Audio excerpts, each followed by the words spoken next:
বাংলার রূপ ইউটিউব চ্যানেলের পক্ষ থেকে আপনাদের সবাইকে স্বাগতম।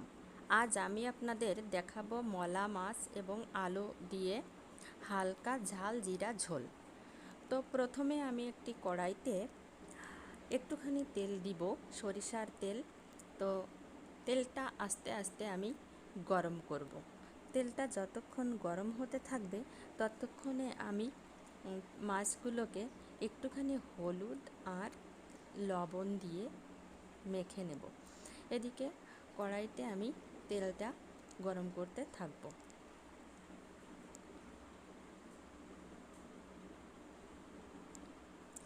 তেলটা যখন গরম হয়ে যাবে তখন আমি হলুদ আর লবণ মাখানো মাছগুলোকে তেলের ভিতর দিয়ে দেব। মাছগুলো আমি আস্তে আস্তে অল্প আঁচে ভাজতে থাকব।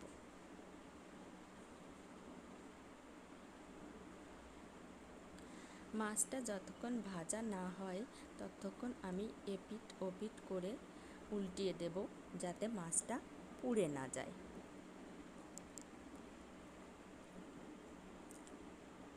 তো মাছটা ভাজা হয়ে যাওয়ার পরে আমি নামিয়ে রাখব।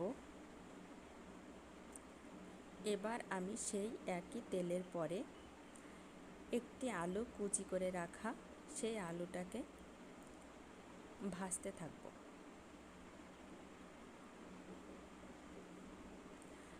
আলুগুলোও আমি এপিঠ ওপিঠ করে ভেজে নেব, যাতে করে পুড়ে না যায়। তো ভাজা আলুর রঙটা যখন একটু বাদামি কালার হয়ে আসবে তখন আমি আলুগুলোকেও নামিয়ে রাখব। এবার কড়াইতে আমি তেলের ভিতরে তেল দিব। তেলের ভিতরে কিছু আধবাটা লঙ্কা আর জিরা এবং একটুখানি আদা দিব। এইগুলো আমি হালকা আঁচে কিছু সময় ভেজে নেব।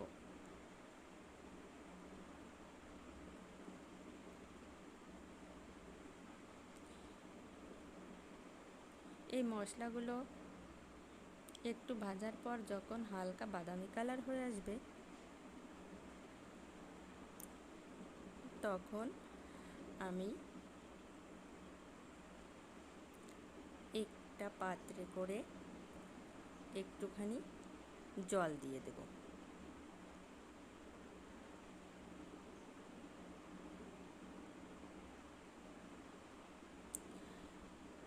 জলটা যখন ফুটে আসবে তখন একটু হলুদ আর পরিমাণ মতো লবণ দিয়ে দেব।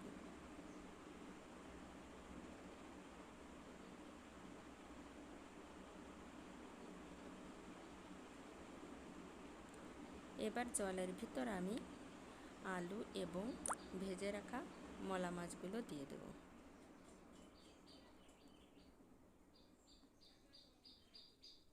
এইগুলো আমি এপিঠ ওপিঠ করে একটু নেড়ে দেব।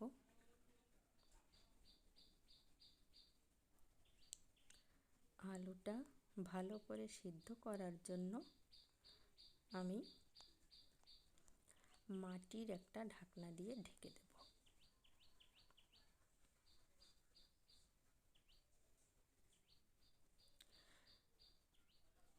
মাঝে মাঝে আমি ঢাকনাটা উঠিয়ে আলুগুলো সিদ্ধ হয়েছে কিনা দেখে নেব এবং একটু নেড়ে চেড়ে দিতে থাকব।